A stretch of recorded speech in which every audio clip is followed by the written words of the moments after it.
Hello friends, welcome to my new initiations. Myself Pankaj Singh. I am standing here to something about my initiations. First of all, a brief introduction about my channel. The name, first of all. The Learning Hub. In short form, you can say that TLH. The purpose behind to form this type of channels at this stage, as you know very well that since 2019 the COVID-19 is spread across the world and all the possible victims has been crying out from the world. But according to myself, the most affected and most vulnerable class category, the student, you all of school students, because since 2019 you have come down and you have calculated that across the world and including India, the first important step that shut downing the whole school of this country, and due to this shutdown of schools at frequent times there are a lot of losses of these students. So according to myself, that the basic concept has been completed, has been covered at the school level. But if you have understand that the frequent shutdown of the schools due to the COVID-19 spreading, you have lost all the basic concept you have learned at the school level. कहने का तात्पर्य ये है कि corona virus की वजह से schools इतनी तेजी से और लगातार बंद होने के कारण लंबे समय से आपकी पढ़ाई में जो बाधा और जो प्रॉब्लम्स उत्पन्न हो रही हैं, उसकी वजह से आपके बेसिक कॉन्सेप्ट में क्लियरिटी नहीं आ पा रही है. So under this my इनिशिएशंस in the learning hub channels, मेरा ये प्रयास है आप सबको एक अच्छी और कॉन्सेप्चुअल क्लियरिटी के साथ शिक्षा को प्रोवाइड कर. मैं सभी सब्जेक्ट की तो दावा नहीं कर सकता हूँ कि मैं सारे सब्जेक्ट को कवर कर लूँगा, but initially I would cover the social studies topic.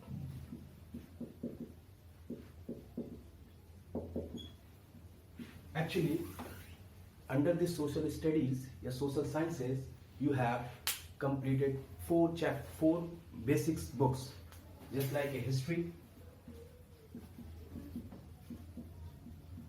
geography, economics, and last one is civics. At the 10th level, these four subjects are included in single form in social science paper, but unfortunately you do not understand these are the four independent and individual subjects. कहने का मतलब ये है कि social sciences यानी कि सामाजिक विज्ञान के स्तर पर देखा जाए तो इसके अंदर 4 मुख्य विशेष सब्जेक्ट हैं, और जिनको अलग अलग कवर करना और उनकी कंसेप्चुअल क्लियरिटी करना बहुत जरूरी है. सो मेरा ये प्रयास है कि आपको इन सब्जेक्ट की विशेष समझ हो और अच्छी समझ के साथ आपको गुणवत्तापूर्ण शिक्षा मिल सके. मैं ज़्यादा समय बर्बाद न करते हुए आपका थोड़ा सा अपने इस प्रयास को आपके साथ शेयर करना चाहता हूँ, और आपके पॉजिटिव फीडबैक के लिए मैं अपेक्षित हूँ कि आपके पॉजिटिव फीडबैक मुझे इनक्रेज करेंगे, मुझे मोटिवेट करेंगे कि मेरे इस प्रयास को और भी अच्छा किया जा सके. अगर इस मेरे प्रयास से किसी एक भी बच्चे का 1% भी फायदा होता है तो मैं अपने इस प्रयास को बहुत सफल मानूंगा. सो प्लीज़ मुझे कोऑपरेट करिए और मैं इस प्रयास को आपके साथ शेयर करना चाहता हूँ. मैं कुछ सब्जेक्ट्स की समझ के बारे में आपसे साथ शेयर करना चाहता हूँ. इस छोटे से वीडियो में ज़्यादा समय नहीं लेना चाहता हूँ, और अपने पढ़ाने के तरीके और किस तरह पढ़ा जाता है सोशल स्टडीज़ को, सोशल साइंसेस को, उसके बारे में थोड़ा सा ब्रीफ इंट्रोडक्शन देना चाहता हूँ. सो मेरे साथ बने रहिए आप लोग.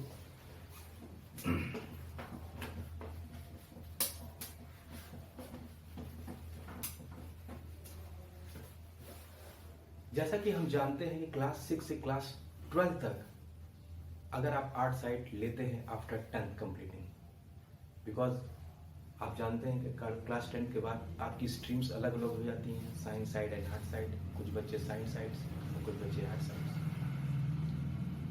ये प्रयास होता है क्लास 10th तक कि जो मेन स्ट्रीम सब्जेक्ट्स होते हैं, for example science, mathematics, English, इन सब पर बहुत ज़्यादा फोकस होता है बच्चों का। और अगर बच्चों के बीच में अगर मार्क्स का वेरिएशन देखा जाए इन्हीं सब्जेक्ट्स में, तो ज़्यादा वेरिएशन नहीं होता है। एवरेज 8 to 9% का वेरिएशन, ह्यूज वेरिएशन क्रिएट करता है। But you have efforted lots of across the whole year, you have rubbing all these subjects, but unfortunately you have not get the right result at that level.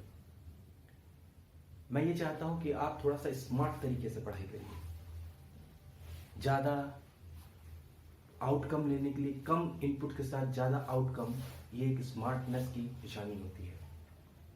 For example, अगर थोड़ा सा भी आपकी understanding social sciences विषय यानी social sciences subject की तरफ बनती है, तो आप 2 से 4 और 4 से कहीं कहीं 5% भी अपने मार्क्स को इंक्रीज कर सकते हैं। It creates a huge difference on the minimum effort. तो सब्जेक्ट की समझ कैसे बढ़ती है, इसके बारे में थोड़ा सा आपके साथ शेयर करना चाहता हूँ। फॉर एग्जाम्पल, अगर हिस्ट्री को देखा जाए, हिस्ट्री की मैं बात करता हूँ, at the level of class 9, the title of this book India and contemporary world part first. और in the next year class 9 to class 10, the book title of history has been India and Contemporary World Part 2. ये हमें क्या बताता है? ये हमें ये बताता है कि class 9 is totally attached and connected with the class 10. If you do not have understand about the class 9 history, then you cannot understand at very conceptual clarity at class 10th history, because in class 9 world history has been given. At the class 10th level, nationalism rise in Europe and India. As you know that the nationalism concept came in India from the western sides. कहने का तात्पर्य है कि जो राष्ट्रवाद की परिभाषा या राष्ट्रवाद की जो समझ है, सबसे पहले वो पश्चिमी सभ्यताओं की तरफ से आई। After the revolution of French revolution in 1789, उस फ्रेंच रेवोल्यूशन के बाद जो यूरोप की परिस्थितियों में चेंजेस हुए, all the scenarios has been changed in Europe, across the Europe. The new concept of nationalisms and nation state has been formed after the French Revolution. But you do not understand very well French Revolution without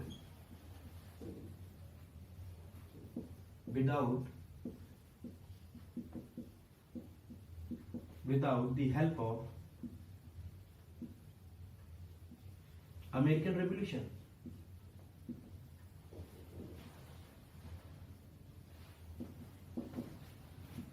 And here is our role, means यहाँ पे हमारे teacher यानी teachers का role importance हो जाता है। क्योंकि आपकी बुक में अगर फ्रेंच रेवोल्यूशन से चीज़ें स्टार्ट की गई हैं तो आपको उसकी ही समझ होगी। अगर आप सेल्फ स्टडी करते हैं तो आप एक वर्टिकल फॉर्म में ही इसको समझ सकते हैं। आई मीन आप उस पर्टिकुलर सब्जेक्ट, उस पर्टिकुलर टॉपिक के सभी कैरेक्टर्स, सभी स्टेजेस, सभी आउटकम, सभी इफेक्ट को आप समझ सकते हैं। बट जब आपको उसकी रिलेवेंसीज के बारे में नहीं पता होगा कि अमेरिकन रेवोल्यूशन का क्या रोल था फ्रेंच रेवोल्यूशन में, और फ्रेंच रेवोल्यूशन के इफेक्ट यानी फ्रेंच रेवोल्यूशन के ऊपर अमेरिकन रेवोल्यूशन का क्या इफेक्ट था। Because as you know that the first revolution across the world was American Revolution. After that, the French Revolution has been organized. So, after losing the American territory by British colonial, what is the effect on Indian nationalism? Indian territory, how they govern the Indian colonial systems. इस बात की समझ के लिए आपको connectivity होना बहुत ज़रूरी है। और यही मेरा प्रयास है कि आपको अपने इस चैनल और अपने इस प्रयास में इस तरह की कनेक्टिविटी के साथ आपको सब्जेक्ट को इंटरलिंकिंग के साथ बेहतरीन तरीके से समझ प्रोवाइड करना। मैं आशा करता हूँ और मेरा ये विश्वास है कि आप सब मुझे पॉजिटिव फीडबैक देंगे और उस पॉजिटिव फीडबैक से मेरा मोटिवेशन बहुत बढ़ेगा और मेरे इस प्रयास को और मैं अच्छा कर सकूँगा।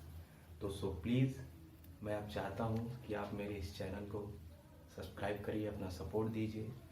पॉजिटिव और अफर्मेटिव आपके फीडबैक और कमेंट मुझे और ज़्यादा इसको मोटिवेट करेंगे। और हाँ, वो लाइक का बटन प्लीज़ ज़रूर दबाइएगा। Thank you very much.